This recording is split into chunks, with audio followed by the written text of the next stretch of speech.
Wouldn't it be cool Wow. Oh, yeah. if you could quickly come up with a simple story that helps you rapidly remember just about anything that you're studying or in a language you're learning or whatever it's going to take for the boss to give you a promotion or a raise? Well, it turns out that you can, and there is something called the story method. It's a form of mnemonic linking, and the specifics of this story method for learning faster are going to be detailed for you in this video. Now, don't worry when you hear the word story. This is not really about creativity or spending hours coming up with a detailed narrative. You can certainly do that, but that's not what we're going to be talking about. If you'd like to become more creative, it can help you do that. It can help you connect in a deeper way with your imagination. And this method is the ticket for that, but we're going to change what we think about by creativity or originality as we get into this, because you really just need to understand what the story method is, how to get it working effectively, and when not to use it or when to use it in a particular way. And that way you're going to get it effective so that you can be efficient, not only with the story method as a mnemonic technique for remembering, but all memory techniques. So if you're ready to dive in, this is Dr. Anthony Metivier from magneticmemorymethod.com. Hit that thumbs up, get subscribed if you're new here and you like exploring in depth better memory for better living, because we are going deep, deep, deep into this topic, and we have been for a long time now. I mean, there's almost 800 videos on this channel. Now there's a story to that, I'm sure. All right, so why use stories anyway? Well, there's researchers who have shown that our brain is literally wired to pay attention to stories. And people sometimes have a hard time remembering just abstract lists of details and so forth. And they have found that if you place certain pieces of information inside of stories, you'll remember them better. Now, some researchers have shown that this really has to do with oxytocin. There's a co-authored study by a head researcher named Paul Zak. He found that people who saw public service ads featuring stories were much more likely to respond to the messages in the desired way. Now, does that mean that they remembered the commands, or what's going on here? They just felt better from these feel-good chemicals or so forth? I don't know, but it's an interesting study, and I mention it because theoretically, in order for the participants to respond, they'd have to remember something, right? Maybe it's about what the messages contained, or maybe it's that they remembered the command. But either way, we know that there's something about story that gets things into memory and that leads to a desired outcome. And when it comes to learning better, the desired outcome is to be able to recall the target information. So when using memory techniques, people have seized upon using stories for a very, very long time. And in fact, although it's not really truly the first story about the memory palace technique, for example, the story of Simonides of Kos has stuck around because it teaches what a memory palace is at the same time that it conveys the core ideas of how to use a memory palace. So if you don't know it, very briefly, Simonides of Kos, he's giving a presentation at a banquet hall, and Scopas, I think, is the guy who invited him there. And basically, he thanks in his presentation the gods for Castor and Pollux for something, giving him the gift of memory or whatever it is. And he then goes to Scopas after giving his presentation and asks for the bill. And Scopas is kind of angry that he didn't get thanked for arranging the banquet in the first place. And Scopas says, yeah, why don't you ask Castor and Pollux to pay the bill? Anyway, comes a knock on the door, and a servant says, Simonides, come on out of here, and there's some people who want to talk to you. And so Simonides, he's like, what's going on? But he follows the servant anyway. He goes outside. Lo and behold, Castor and Pollux are sitting on their horses outside of the banquet hall, and just come a little closer there, Simonides. And when he's close enough to Castor and Pollux, the banquet hall collapses, killing everyone inside, including Scopas. Now, Simonides is able to tell the emergency workers the names of every body that lost its life in the banquet hall because he remembered their locations and he knew their names. So he was able to connect where they were sitting in the banquet hall with the name of the individual. And that's what a memory palace is. You take a piece of information that you want to remember, like Simonides as a name, you place it in the corner of a room, and you have like the Simon video game or something like that with Dee Snider from Twisted Sister, Simonides, and then you're going to remember that name by thinking back to the corner of the room. Now that story tells you how the memory techniques work, and it's got this exaggerated dramatic arc to it with earthquakes or buildings being destroyed or however it falls apart. It's got gods in it. It's got emotions of anger, wrath. Wow. I mean, it's memorable, and it teaches how the memory techniques work. So that's been transferred through our species for thousands of years now. And stories really, really help. So that's the core of it, and that's what the Memory Palace technique is. And using the Memory Palace technique, you can place stories inside of memory palaces, and is a really, really powerful technique to explore. And that's generally how it works. But it took a long time for me to tell that story, right? And so this is one of the sort of weaknesses of the story method, is that if you want to remember a list of, I don't know, maybe you want to remember your carpal bones, right? Are you really going to tell a story like that to be, well, I'm going to start here. This is the extensor pollicus brevis. And then over here, now we start properly with the carpal tunnel bones or carpal bones here. Navicular can also be called scaphoid. And then next to that is the lunate and so forth. Well, I didn't use the story method for that, but you could, right? But it's going to take a long time. So that's one of the problems. There's just a much more direct way to make images for this without telling a grand story. In a way, the memory palace journey, so that when I later get over here and I have the capitate and the hamate carpal bone, I mean, I'm just following the actual bones. It's not a story. It's just my wrist becomes the memory palace, but there's little mini stories each and every part of that journey. So this is the benefit. The story method is really good for specific learning outcomes, and you can dial down to these tiny little vignettes, and they help you memorize lists of names, items, certain kinds of events, concepts, etc. But you want to really get it down to the smallest component part rather than telling these grand narratives, because as we saw, it took me a while to tell the story of Simonides of Kos. The point is that the stories that you tell, they need to forge the strongest possible connection as quickly as possible. So let's look a little bit more about how to do this. There's really not a right or wrong way as such. You're always going to need to experiment with various options to work out a mnemonic style for yourself, and exactly how you do it is going to be your adventure and your story to tell other people. But by experimenting, by exploring, you're going to build your toolbox, and you're going to put tools inside of it. And the sooner you get started, the better.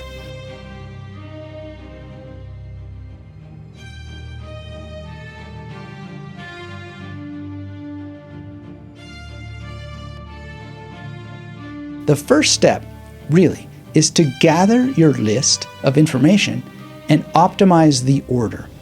Now, this sounds kind of obvious, right? Okay, we're going to gather what we need to memorize. Oh, great. There's a little bit of nuance to this, though. For example, if you've got the main points gathered from a textbook, is it better to memorize in the order you found them? Or should you order them in a hierarchy of importance? Or should you reorganize them by theme? I don't know the answer because I don't know what you're studying. But if you take a moment to reflect on your options, you're going to be able to use this technique a lot better. I mean, there's maybe 2 times that I don't organize information that I'm going to memorize. One would be when I memorize names at an event, because the people are already situated for me, and I don't have to do anything. I just have to hear their names. Either they tell them to me when I meet them individually, or I do a demonstration and I get everybody to say their names, and then they're just perfectly in order. And there are some story elements that happen, but the location is a kind of impromptu memory palace, and then each name has a little story that I attach to it, or a magnetic association or image. But sometimes I'll weave them together by making a little story. So at one of the last memory demonstrations I gave, there was a person named Haley next to a person named Alan. And so Halley's Comet is a pretty obvious association for Halley. And Alan, you can think of an Alan Key. I thought of that, and Alan Funt, who was the guy behind a show, I think that was his name, a show called Candid Camera.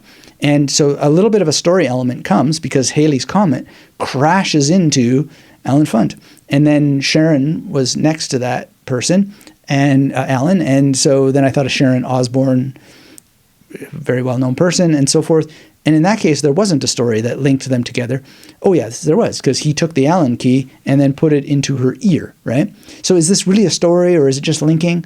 It's a little bit of both. The point is that in this case, I don't have to pre-organize the information, because there it is, organized for me. It's Halley, and then it's Alan, and then it's Sharon. The other thing is the carpal bones. So the scaphoid is next to the lunate, right? So it's pre-organized for me.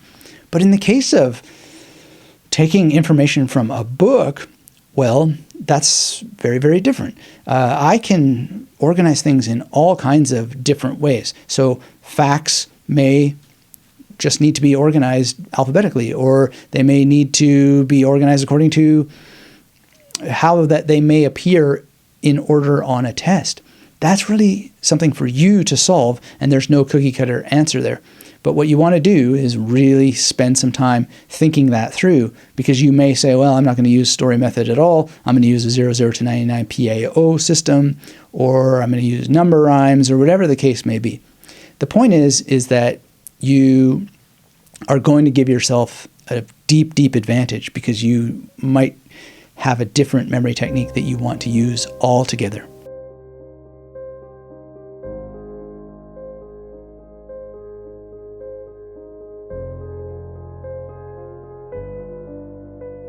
Once you have the list organized of what you're going to memorize, I would involve a memory palace. Now, theoretically, you can do the story method just by telling a story, and that in itself will link information together. The problem is that it takes a lot of work, at least for me, to come up with long and logical narratives that are going to work as quickly as possible when there are substantial amounts of information in it. That's why using a memory palace is so useful, and then making mini stories or vignettes, because you're able to lay out the stories along a journey. So if you don't know what a memory palace is, it's really just a recreation of a place that you've been. And this is a quick chicken scratch drawing of a bookstore in Cairo, in Samalek, and I just made a journey, numbered all the stations, and then if I want to memorize something, I just place it station by station, the pieces of information. And this is how I memorized my TEDx talk, for example. Not in that memory palace, in a different one. It was based on a neighborhood I used to live in called Kelvin Grove. And each station is numbered in this particular case. And so the interesting thing here is that the TEDx talk that I gave, I was telling a story, and it starts with something like, how would you like to completely silence your mind? How would you like to completely silence your mind? And the story that I used was just a mini story. I had Howie Mandel using wood to hit the thumbs up button on a YouTube video, which, you could do now if you haven't already. And that's it. How would you like, right? So Howie Mandel hitting the thumbs up button. It's not a very exciting story, but I make it exciting by adding different elements. So I really, really feel what it's like to be that person. Really feel the like button being hit, and like he's doing it with a piece of wood, right? And so I can smell the wood, and this just makes it that I memorize it very, very quickly in the memory palace. And I didn't have an image for how would you like to completely silence your mind, right? But if I did need an image for that, or an association, I would have maybe Desmond Tutu. So there's always something that you can use to get down to the most granular level. But the story method would require me to integrate that person somehow. So usually for those tiny little words, especially if I've written the material that I'm memorizing, I just leave out all operators. I don't have words for to and if and but, he, she, it, them, they. It's not necessary. But when I do Shakespeare, for example, if there be nothing new but that which is, hath been before, how are our brains beguiled? Is that right? Anyway, the thing there is, we have there and that, right? If there be nothing new but that. So I have Thor doing two different things, because there he's pulling out his hair, and that he's putting on a hat. And that just helps me make sure that I get those words very, very specifically. And that in itself is a story. Thor tugging on his hair is a mini story, and him putting on a hat is a mini story. And they are situated in the memory palace. And so that enables recall rehearsal, being able to revisit these little mini stories and get the information into long-term memory.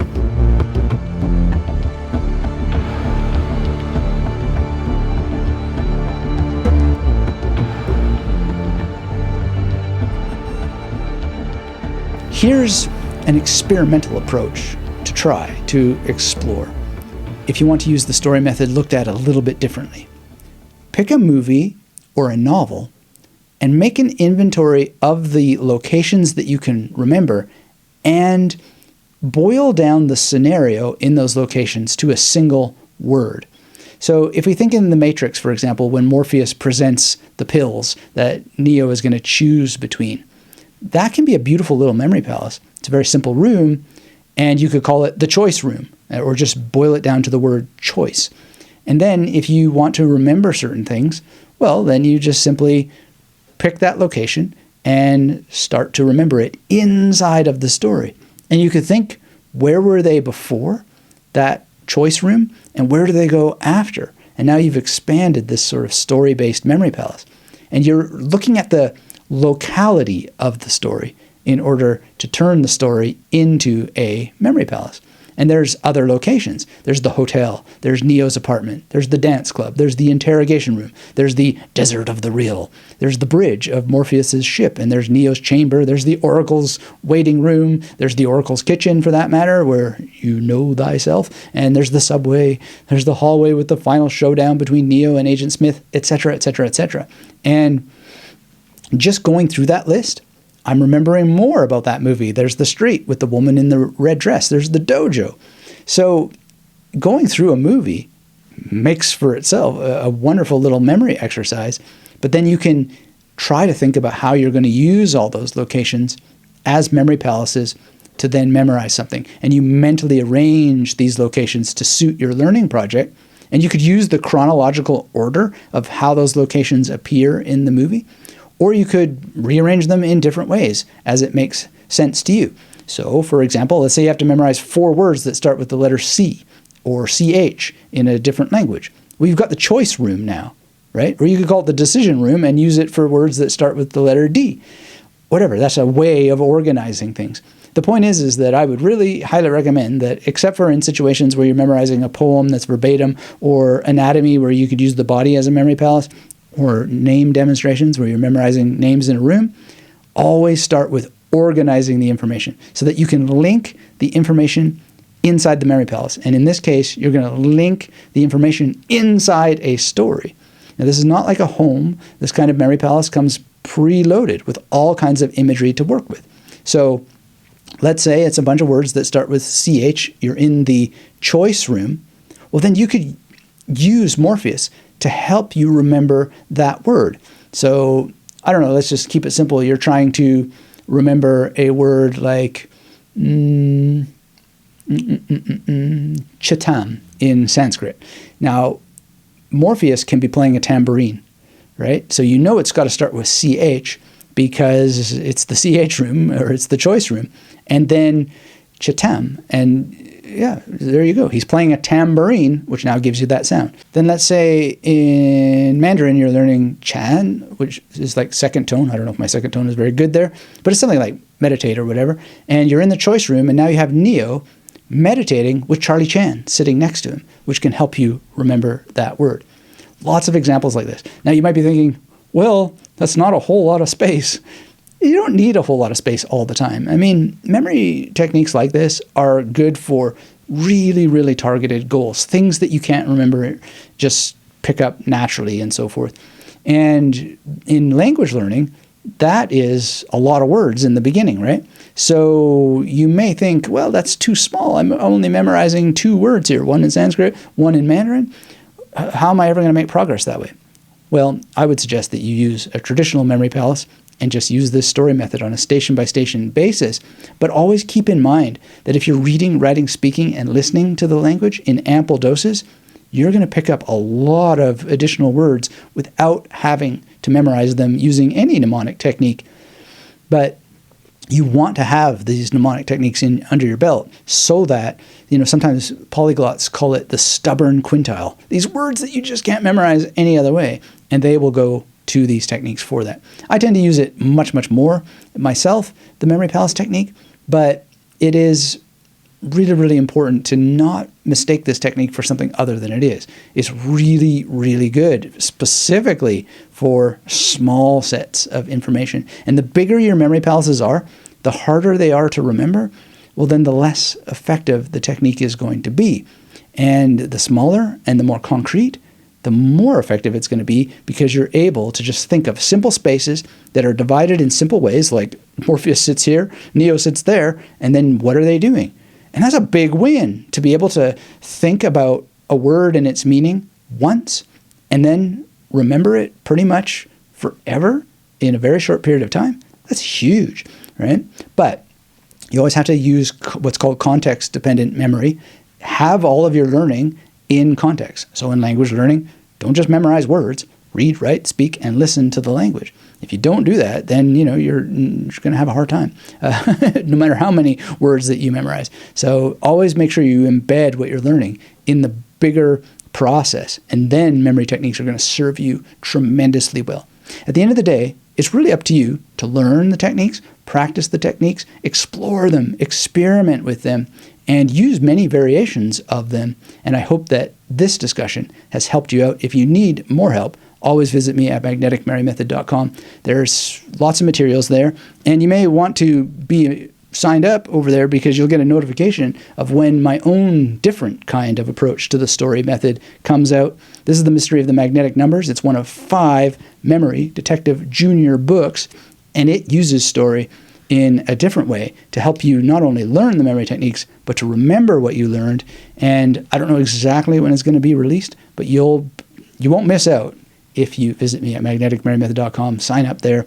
And I can't wait to release that, because it's just my own experimentation and exploration of what these techniques can be and how story can help us remember them in the way that the Simonides of Cost story will probably continue to help people learn what memory techniques are and remember how to use them, how they function, and so forth, but with a bit of a modern twist, and one that you could share with your kids and enjoy yourself as a big old adult. And if kids' stories aren't for you, don't worry. Flyboy is the Memory Detective adult version. Memory Detective Senior? Does that sound right? I don't know. You'd have to read the story to find out. It may or may not fit.